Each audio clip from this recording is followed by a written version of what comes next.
You have quit alcohol and you've been able to stay away from drinking for a little while now. Congratulations. But now you're asking yourself, is this it? Is this what being sober is all about? But perhaps you were expecting a little more from life and you're feeling stagnant. The good news is that you're not alone. In this video, I will show you what's going on and how you can turbocharge your sobriety so it becomes strong as steel, and how to re-energize your life so you can become the best version of yourself. Hi, this is Alex, the Sober Dad. I am here to help you to reclaim your life from alcohol and become the best version of yourself. If you quit drinking, but now you feel bored, stuck, or like your life hasn't changed enough, you're not alone. Sober slumps are definitely a sign that currently your life is not optimized. And feeling down and in a rut is a great gauge to show you where are things that you need to change in your life so you can get where you want to be. We all go through slumps. This is normal part of the recovery process. I definitely experienced these slumps in early sobriety. Tried to figure out what I was gonna do with all this extra time that I had. What were the things that I enjoyed doing? I wasn't really sure what I was going to do. And this made me feel a little apathetic and bored at times. And a lot of the long-term problems that I still had to work through were looming in the horizon. So it seemed like a long march ahead of me. And at times it made me question whether it was worth it, because I knew in the bottom of my heart that if I had a drink, a lot of these worries and stressors and anxieties would just go away. However, I can tell you that if you refuse to wallow in these thoughts and in these feelings of boredom and anxiety for the future, you will help your recovery to move along faster. Okay, so let's talk about why these slumps happen. When you quit drinking, your brain starts the process of rewiring itself from the very highs and the lows that are no longer part of your day-to-day life. And quite frankly, your life might feel a little boring compared to that. Your emotions hit harder because you are not numbing them. And worst of all, you think, okay, I feel better, but my life is still the same. I've been there at 30 days. Staring at a blank wall and trying to figure out if sobriety changed anything at all. Is that it? The moment is brutal, but it's also a sign that you're ready for real growth. Step one, take that free time and mental energy and plunge it into lost interest and passions.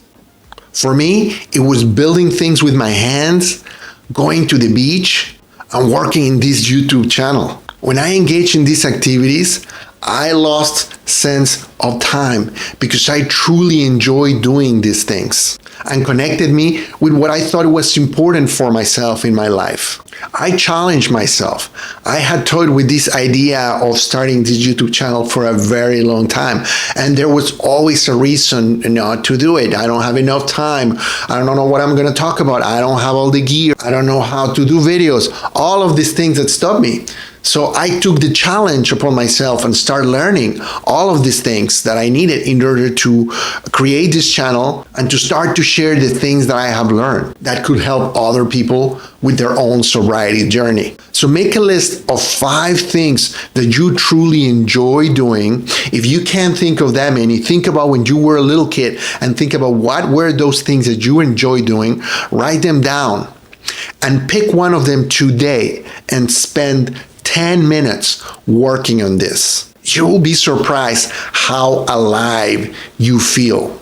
Let me know in the comments what you picked and how you felt after you did it. Do the exercise, pause this video, take a moment and think about those things that bring you joy, things that you enjoy doing, that you can start doing every day going forward.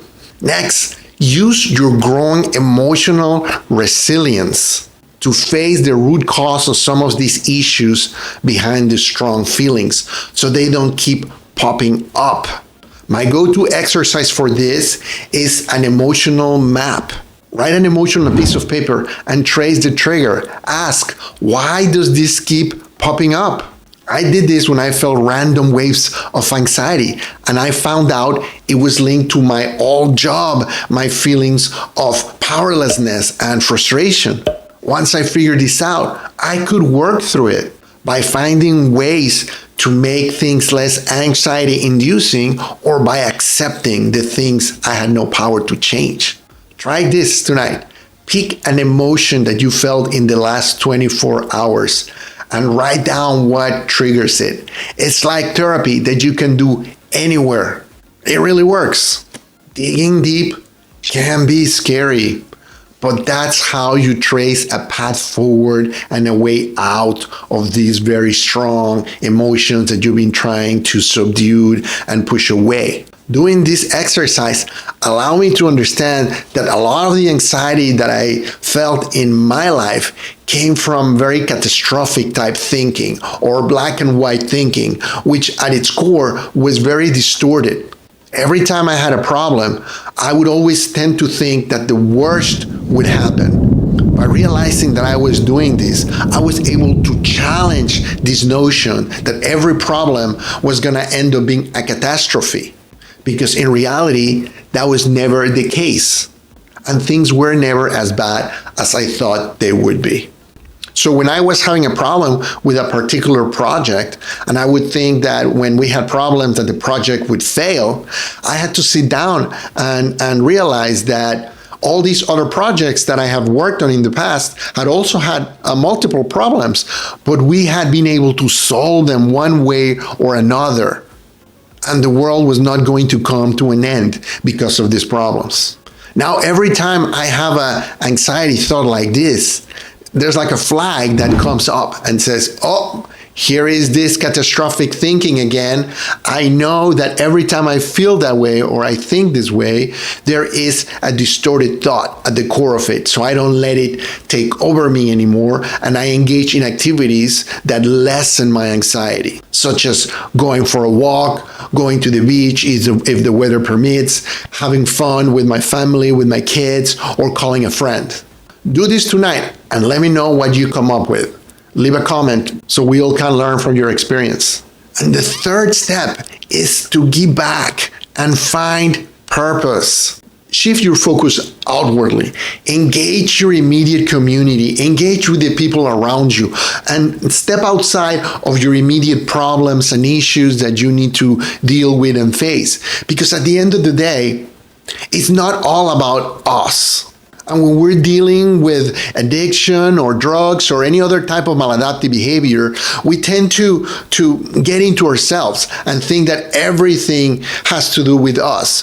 But there is a huge world out there, and in the big picture, we're only a small part of it. So focusing on something else other than yourself and your problems will provide you with a bigger sense of meaning and purpose.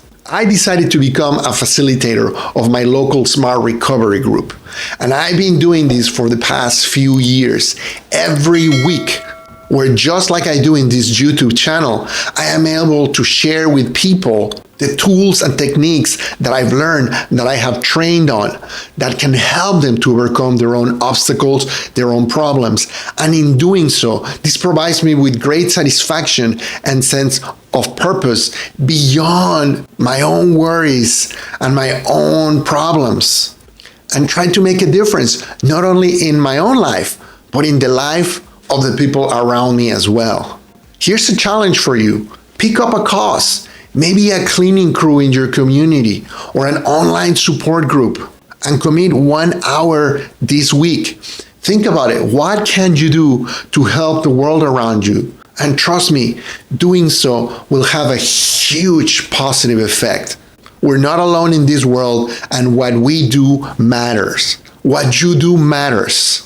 And everything that you do, good or bad, ripples around into the universe. So why not try to make a difference? Why not try to make this effect that we have in the world a positive one? And even trying to do this will bring great satisfaction and meaning to your day-to-day life. So let me know in the comments what you're gonna do this week to effect change in the world outside of yourself. And there are so many things that you can do because each of us have special skills, special talents, and interests that we can all share with the world. Just being yourself and being present in the life of others, just your individual essence, can be meaningful for somebody else. So volunteer to help elderly people or become a mentor for somebody who needs help. Find out what your neighbors are struggling with and help them out. So these are the 3 primary ways that I found out that I can get out of my slumps. Even now, when I start feeling bored or like things are not moving forward fast enough, I remind myself that there is so much in the world to do and learn, and I try to pick up on that and rediscover my interests, my passions, or start learning something new that keeps my mind stimulated and going. I try to figure out what my emotions are telling me by mapping out the source of these emotions and trying to get to the source. Why am I feeling sad? Why am I feeling angry? What's going on? And I try to look to the sources of these strong feelings and see if I can get over some of these chronic emotions once and for all, and try to process those thoughts and those beliefs that might be holding me back, that might not be true, and that might be distorted. And then I try to give back. I try to help those people who want my help. I turn on my camera and make these videos or write a script for my next video or help somebody in my support group. These are all activities that make me step outside of myself and make me feel an integral part of the world around me. So I don't feel like it's all about me, but that the effort and the energy that I spend on these other things has value and can help the world to be a better place. And if you feel like you're losing your motivation to stay sober, check out this video I made for you that talks about how to stay motivated, how to keep your motivation in sobriety so you don't end up taking steps back and relapsing. And if you would like my personal help to quit alcohol, consider joining my mentorship program. I will provide you with proven techniques and tactics to help you navigate early sobriety, deal with cravings and urges, provide you with the right framework and mindset so you can stay sober for the long run, but not only that, so you can rebuild your life and become the best version of yourself. So check out the link in the description below. And don't forget to subscribe and share this video with anybody who you think might benefit from this content. This is Alex Rivera, the Sober Dad. Thanks for watching, and I will see you in the next video.